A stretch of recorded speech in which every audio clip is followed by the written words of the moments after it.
안녕하세요. 김태균 클리닉 원장 가정의학과 전문의 김태균입니다. 요 근래에 이제 장기간 처방 가능한 비만 약물들에 대한 소개를 드리고 있는데요. 오늘은 삭센다에 대한 이야기를 좀 드려볼까 합니다. 삭센다는 사실 비만약으로 처음에 개발이 되었습니다. 비만약으로 개발이 돼서 연구가 진행되는 도중에 사람들의 체중이 계속 감량이 되면서 현재는 비만을 조절하기 위한 치료제로 사용이 되고 있는 약물입니다.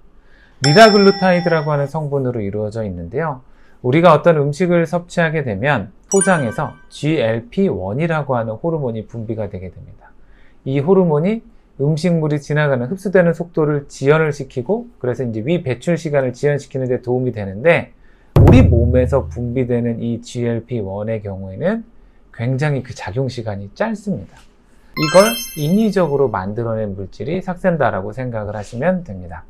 그래서 실제 몸 안에 있는 생리활성 농도보다 50배에서 500배 정도를 유지할 수 있기 때문에 우리가 어떤 음식을 먹었을 때 포만감을 빨리 느끼게 하고 더부룩한 느낌을 느끼게 하는 데 도움이 될 수 있는데요. 특히 이제 우리가 다이어트를 하게 되면 식사량을 줄이게 되거나 잘 안 먹게 됩니다. 이렇게 되면서 체중이 빠지게 되면 우리 몸은 자연스럽게 다시 식욕을 올리게 되는데요. 그런데 이제 삭센다를 주사를 맞았을 경우에는 이 과정이 좀 다르게 나타난다고 합니다. 실제로 이제 음식을 선택하는 과정에 있어서 지방질이라던가 고칼로리 음식의 선택이 줄어들게 되고 오히려 야채나 좀 좋은 음식들의 선택이 늘어나게 되면서 나중에 식욕이 좀 많이 올라가게 되는 그런 상황들이 줄어든다고도 알려져 있습니다. 삭센다도 마찬가지로 향정신성 의약품이 아닙니다. 그래서 이제 안전하게 좀 더 사용을 할 수 있다고 알려져 있고요. 특히나 심혈관계 안정성을 비롯한 여러 만성질환에서의 효과들이 알려지고 있으면서 당뇨나 고혈압, 고지혈증을 가진 분들이 특히나 이제 같이 동반된 비만을 치료할 때 많이 사용이 되기도 합니다.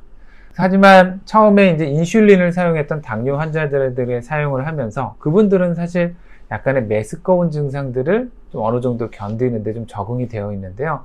이 삭센다를 처음 하시는 분들의 경우는 굉장히 좀 메스꺼운 느낌을 열에 4분 정도 느끼는 경우가 많습니다.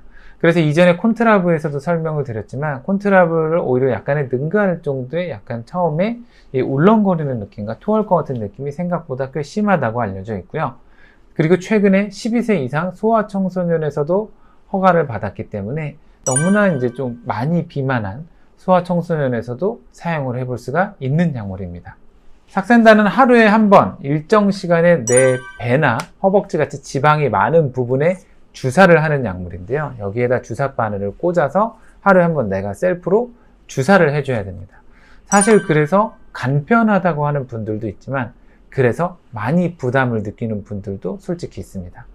그리고 이 약물은 냉장 보관하기를 가능하면 추천을 드립니다.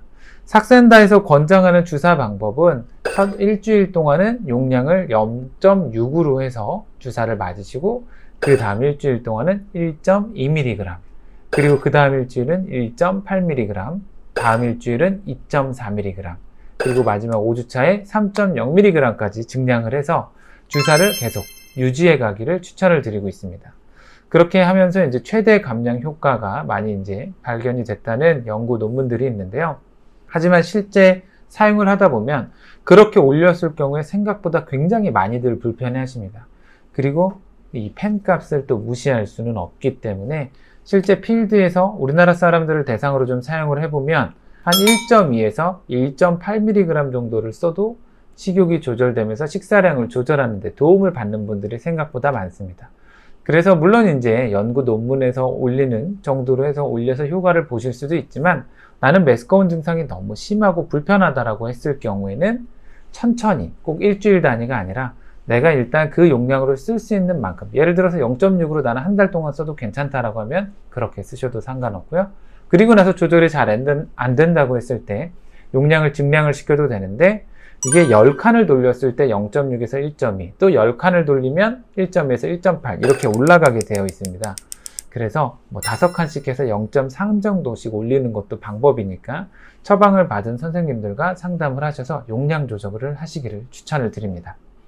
삭센다의 경우에는 이전에 이제 갑상선 수질암의 과거력이 있었던 분들에게는 사실 권장을 드리지는 않는 편이고요.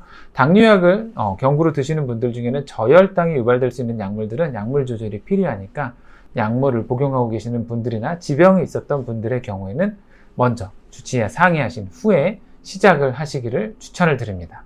오늘 제가 준비한 내용은 여기까지입니다. 도움이 되셨으면 구독과 좋아요 부탁드리겠고요. 저는 또 다음 시간에 다시 인사드리도록 하겠습니다. 감사합니다.